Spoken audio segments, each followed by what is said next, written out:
Welcome back. So how difficult is it to keep Donald Trump from clinching the Republican nomination before the GOP convention in Cleveland? Let's game out a few scenarios. Here's where we stand today. Mr. Trump has 683 delegates. Ted Cruz is in second place with 421. You see Kasich and Rubio behind them. The magic number is 1237. Now, I can't go through all of the states one by one, so here's one scenario.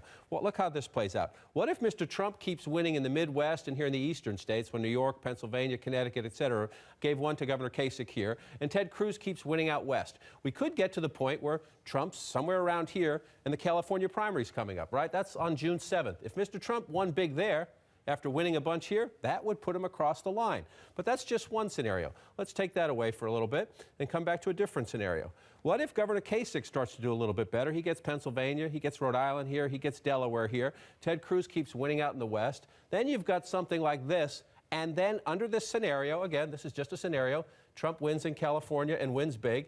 Then look at this, he's a little shy. So you could have Donald Trump get to the convention. He could be at 9-something, he could be at 10-something. He could be, if he runs the board here and wins California, right around 12-13. Mr. Trump says in any event, if he's close to the magic line and then you don't give him the nomination and these guys are way back here, Trump says, make me the nominee or watch out.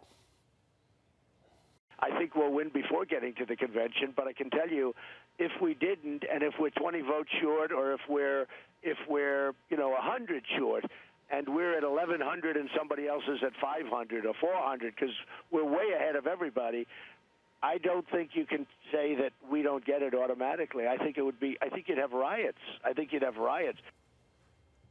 That may well be true, but is the leader of a movement, a guy who wants to be president, supposed to say that?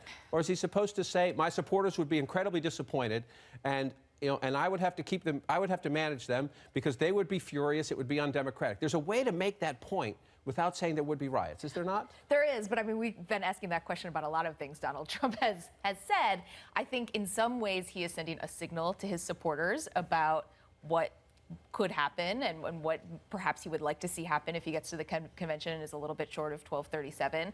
And I frankly don't think he's wrong. I think if he goes into the convention, he is very close and he's won the majority of states and the majority of voters, and Republicans, through a process that will be incredibly confusing and very hard to understand even for those of us who follow this closely, try to take this away from him, essentially, I think you are going to have a lot of upheaval. It just doesn't necessarily look democratic, even though it will be within their right to try to do. These rules have existed for years, and we're going to see whether or not they have to use them. And I think, as you pointed out earlier, the sophistication of the Stop Trump argument is we have rules. Right. We will use those rules if we need to, and people will just have to deal with it. But looking at your numbers there again, if you're John Kasich, go run a campaign for governor of Pennsylvania and Rhode Island, right, and then run for Congress in like 12 of those congressional districts in California, because that will stop Trump. If you're Ted Cruz, keep running in Nebraska, Oregon, Washington, Montana, New Mexico, South Dakota. A two-front war that Trump has to fight stops Trump, conceivably, because he can't focus on one person. He'll be distracted on both ends of the country.